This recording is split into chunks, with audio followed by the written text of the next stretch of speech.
Alhamdulillah, wa salatu wa salamu ala rasulillah, wa ala alihi wa sahbihi wa man walah. Amma ba'd, salamun ala man ittaba al-huda.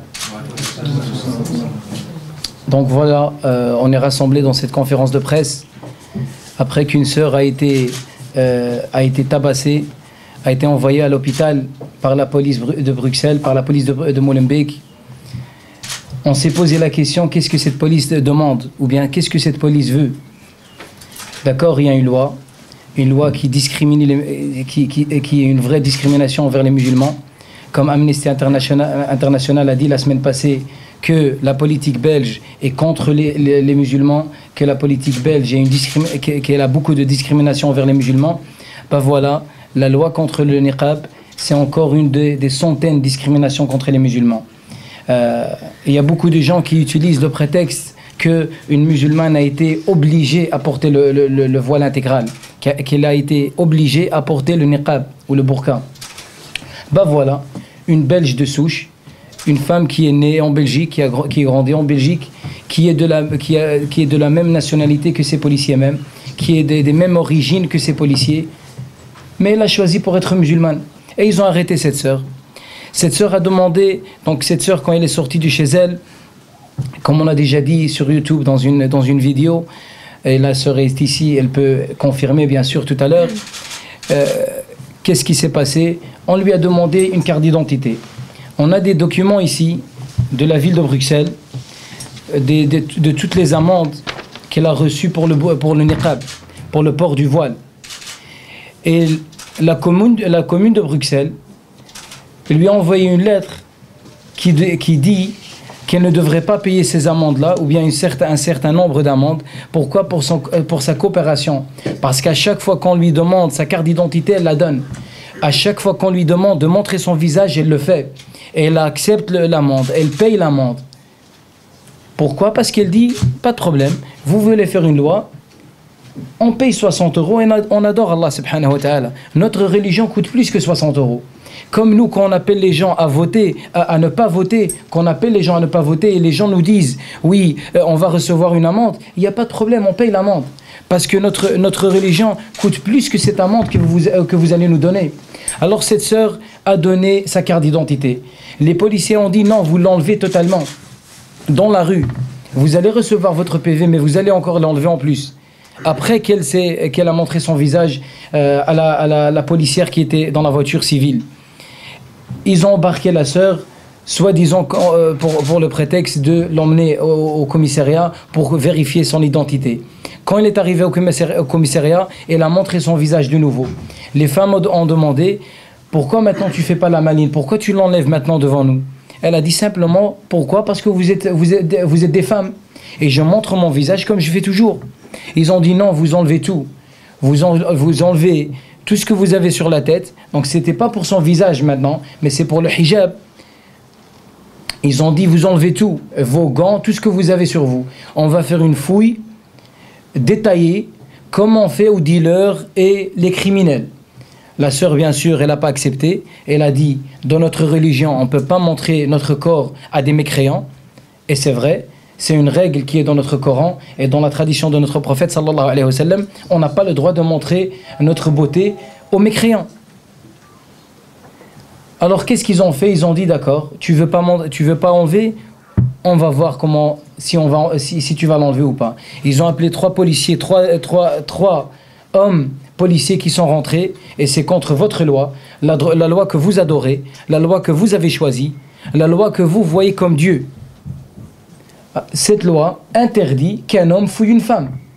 Alors ces hommes-là sont rentrés, ils ont pris un ciseau, et ça c'est une partie du voile. On n'a pas voulu le ramener avec parce que par crainte que la police nous contrôle sur l'autoroute et ils confisquent qui confisquent le voile comme ils ont confisqué le reste de ses habits. Non, ce sera les côtés. Non. Voilà. Donc, comme vous voyez, c'est tout déchiré. Ils ont dit on a coupé une petite partie. Ça c'est déjà un. Et sur la vidéo sur YouTube, vous voyez le reste de ces habits, et on ne parle pas des sous-vêtements. On ne les a pas montrés sur YouTube, on les avait encore, on ne les a pas montrés sur YouTube, mais entre-temps, la police les a pris par prétexte qu'une enquête judiciaire doit être menée et tout ça, et ça, c'est des preuves. Quand la sœur elle a commencé quand elle était presque étranglée à cause du fil qui était encore autour de son cou, elle a commencé à essayer de survivre parce qu'elle est dans les mains des serviteurs du diable, elle est dans les mains des soldats de la mécréance. Elle doit se défendre comme musulmane. Elle a essayé de trouver quelque chose pour bien sûr se libérer et pour pas mourir dans un commissariat. Et dans cette foule, elle a touché une policière, elle lui a cassé le nez et elle a cassé deux dents. Alors quand ils ont vu ça, ils sont devenus enragés, comme des chiens. Enragés comme des chiens. Ils ont sauté sur cette sœur, ils l'ont menottée et un de ces sales chiens, de ces policiers, il s'est assis sur cette sœur, sur son arrière, et il a dit: toi prostituée, avec un autre mot vulgaire que je veux pas prononcer maintenant, prostituée avec ton burqa, tu veux te cacher, tu vas voir. Vous croyez que Guantanamo est dangereux? Bah voilà, ici c'est pire que Guantanamo. Et il a commencé à faire le geste comme si il était en train de violer cette sœur. Une simulation de viol. Et tout le monde se moquait d'elle. Et tout le monde rigolait. Elle criait. Elle essayait de trouver un chemin pour être libérée des mains de ces mécréants. Elle n'a pas pu. Qu'est-ce qu'ils ont fait? Ils l'ont levée toute nue. Comme elle a été née, quand elle est sortie du ventre de sa mère, identique la même chose, toute nue. Et ils l'ont ramenée au commissariat, ils l'ont sortie dans les bureaux et devant tous les policiers, ils ont dit: voilà le burqa, voilà celle avec le burqa. Et tout le monde se moquait d'elle, et tout le monde rigolait, et tout le monde était fier. On a cassé une musulmane, on a brisé une musulmane, on a humilié une musulmane. Qu'en est-il de votre version des faits officiels? Donc en fait, il y a eu un contrôle d'une dame qui portait un niqab à Jet hier vers 11h30. Donc ils ont demandé à la dame d'enlever la voile plus montrer sa carte d'identité, qu'elle a refusé. Comme elle a refusé, parce qu'on doit faire un procès verbal, parce qu'elle est en infraction au niveau de réglementation communale, on l'a amenée au commissariat, donc rue des Charbonnages. Là, on a encore une fois expliqué la procédure à suivre. Elle ne voulait pas enlever ni montrer sa carte d'identité. À ce moment-là, on arrive dans la sphère judiciaire. Elle a été fouillée par 3 femmes policières, donc en bas. Et tout à coup, elle a donné un coup de tête et des coups de pied aux 2 autres femmes. Il y a un renfort qui a été envoyé par les autres hommes qui sont venus. Elle a été maîtrisée. Elle se plaignait donc de mal à la tête. Et en fait, les policiers l'ont amenée donc à l'hôpital Saint-Jean. Elle avait mal à la tête et en fait, par précaution, elle est restée donc à l'hôpital donc toute la nuit. Au moment de sa fouille, elle a pris vraiment une crise. Donc elle s'est vraiment rebellée contre les 3 femmes policiers. Donc elle était vraiment très agressive. Donc ils ont dû appeler donc de l'aide des hommes pour maîtriser la dame. Lorsque vous avez été contrôlé donc à l'arrêt de tram, c'était Oui. un homme et une femme. Donc Oui. si on a bien compris le récit que votre porte-parole fait, donc vous avez accepté et obtempéré comme l'injonction et vous avez soulevé votre niqab à l'intérieur même du véhicule. Comme ça s'est toujours passé, c'est pas la première fois que je me fais contrôler. Ça fait des années que je porte le voile intégral. Je n'ai jamais eu aucun problème lors d'un contrôle. C'est la première fois que ça dégénère ainsi. Et oui, j'ai accepté de coopérer avec eux. J'ai donné directement ma carte d'identité. J'ai dit que j'étais d'accord de soulever mon voile comme je le faisais à chaque fois lorsque je me faisais contrôler. Et ils ont refusé. Ils m'ont dit non, vous retirez votre voile complètement, définitivement, et vous ne le remettez pas ensuite. Et c'est à ce moment-là qu'ils m'ont pris avec eux dans la voiture.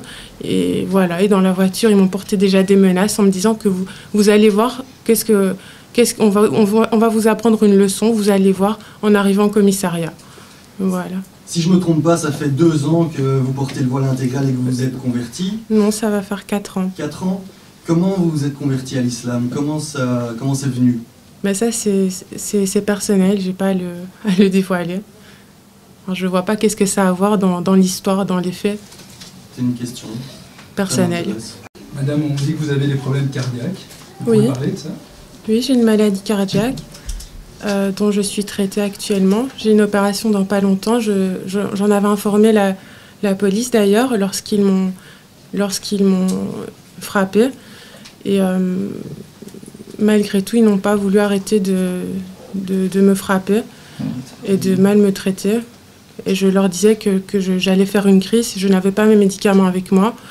Et ça ne les a pas retenus pour continuer la violence. U zegt van ja, u bent heel kwaad omdat u geslagen bent door de politieagenten.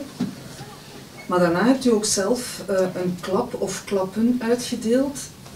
Maar dat is toch ook geweld? Hoe kan u dat dan verantwoorden? Non, déjà, lorsque le coup est parti, ils étaient assis sur moi, 3 hommes et 3 femmes. Ils étaient occupés à me frapper. Ils m'avaient menotté les mains afin de me frapper plus facilement car j'essayais de me protéger avec mes mains. Un homme s'était assis sur mon dos pour me maintenir et ils me portaient tous des coups.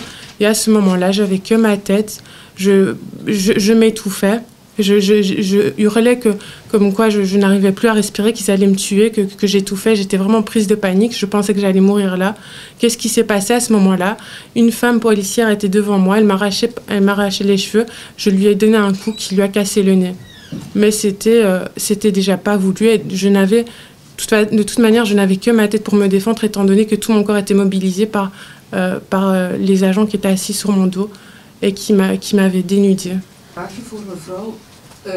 Klopt het mevrouw dat u een hersenschudding hebt opgelopen? Oui, il y a la preuve là, les papiers du médecin, vous pouvez le voir. En hoe voelt u zich nu? Want u bent nu al terug thuis. Hoe voelt u zich nu? Ouais, ça va, je me rétablis tout doucement.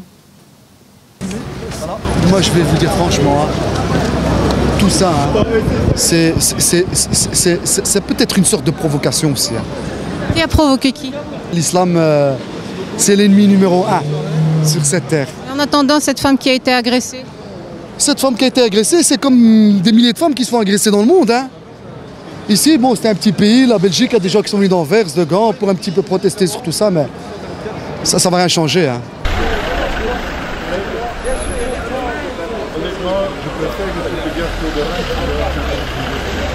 Quand elle est arrivée ici, évidemment, elle ne voulait pas donner son identité, elle ne voulait pas montrer son visage, alors qu'il y a une loi en Belgique qui, jusqu'à nouvel ordre, elle interdit qu'on se masque le visage.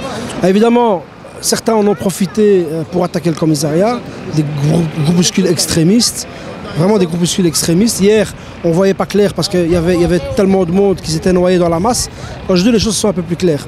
Aujourd'hui, ils ont fait des appels pour provoquer des incidents, pour rassembler des jeunes. Force est de constater que ça n'a pas marché. Parce que la plupart des jeunes n'ont pas suivi le mouvement, n'ont pas suivi ces extrémistes. Et aujourd'hui, on a pu constater et se rendre compte qu'il y a des mouvements extrémistes qui essaient d'utiliser cette affaire pour essayer de semer les années et de créer des incidents. Utiliser ces jeunes et le désœuvrement de certains de ces jeunes. Et ça c'est scandaleux. Ces gens-là sont ouvertement contre la démocratie. Donc ces gens-là se mettent hors jeu. Donc pour moi, il faut les traiter comme on traite l'extrême droite en Belgique. Pour le reste, s'il y a une injustice, on est dans un pays de démocratie. Donc on peut porter plainte, on peut demander des comptes, il y a une enquête qui est en cours et on attend le résultat.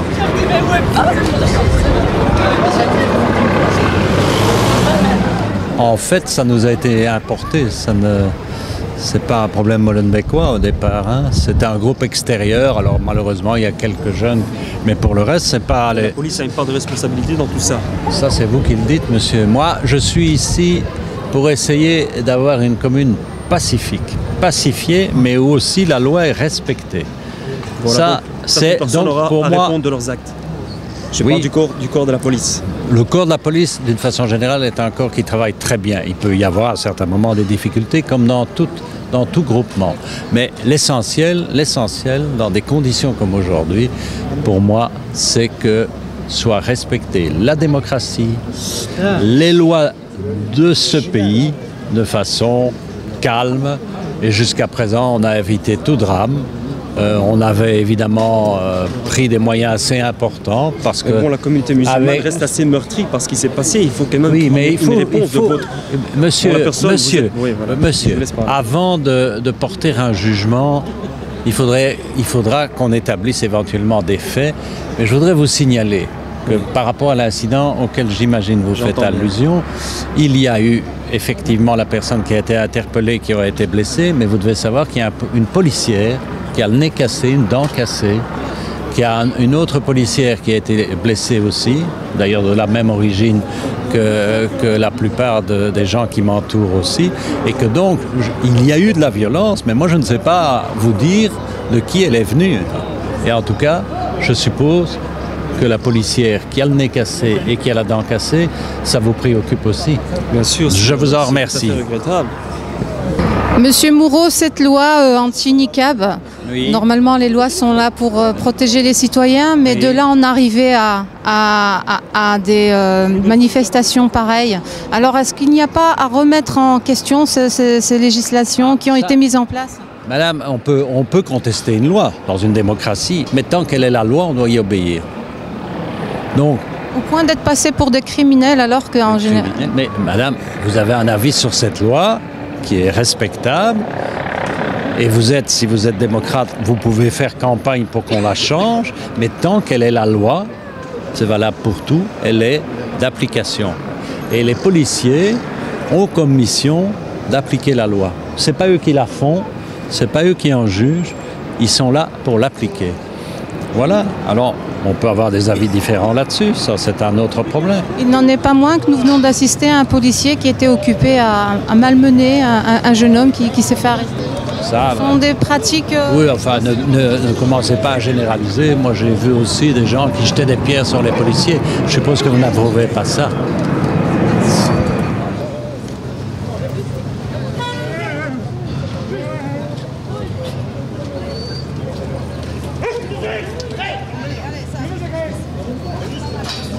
Alors on parle ici de Sharia for Belgium, alors est-ce que c'est vraiment ce groupe-là qui a attisé tout ce feu de manifestation? En tout cas, c'est eux qui ont attaqué le commissariat hier, c'est pas des jeunes de Molenbeek. C'est eux qui sont venus s'installer tout à l'heure ici, faire un sitting, et c'est un de leurs leaders qui est venu m'insulter personnellement parce qu'il m'a posé la question.